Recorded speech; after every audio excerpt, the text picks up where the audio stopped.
Here we will see creating NumPy array in Python. To access NumPy array and its functions, first import it in your Python code, like import NumPy as NP, where import command is used to get access to another modular library into the code. NumPy is the module which will allow to access NumPy related operations, and NP is a shortened name for better readability of a code using NumPy. This is a widely adopted convention that you should follow so that anyone working with your code can easily understand it. There are different ways to create a NumPy array. First, using NumPy function, then conversion from another Python structure like list, and using special library functions. First, we'll see using NumPy functions. For this, first write import NumPy as NP, then array equal to np.array 42, and when we print array it will give the output 42. Second method is conversion from other structures like list. For this also first we'll import the NumPy as NP, and then we'll create NumPy as a equal to np.array, and we'll pass list element to the array. And when we print a, it will give the output 1, 2, 3, 4, 5, 6, which are the elements of the list. And third method is using special library functions. We can also use special library functions to create array. For example, to create an array filled with random values between 0 and 1, use random function, which is particularly useful for problems where you need to random state to get started.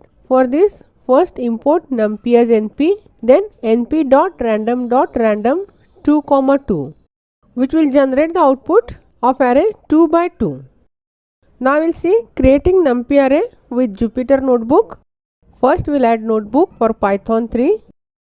It will add a Jupyter Notebook, then we'll save it.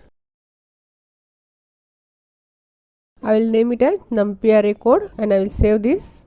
First we'll create NumPy array using NumPy function. To give comment line, I will use hash here.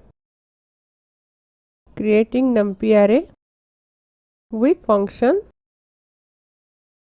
First I will import NumPy as NP, and I will create array as array equal to np.array 42, and then I will use print statement. So print array, and then I will run. It will give the output 42. Here array is created with one element 42. Then we will create NumPy array from list. Once we have imported this NumPy, no need to again write import statement. So I will directly use this a equal to np.array, and I will pass list elements as 1, 2, 3, 4 and 5, and I will give print a, and when I execute this, it will print array element as 1, 2, 3, 4, 5. Here array is created from list. Then we will create NumPy array with random function. For this I will use NumPy np.random.random 2, 2, and when I run this, it will create two-dimensional array of random numbers.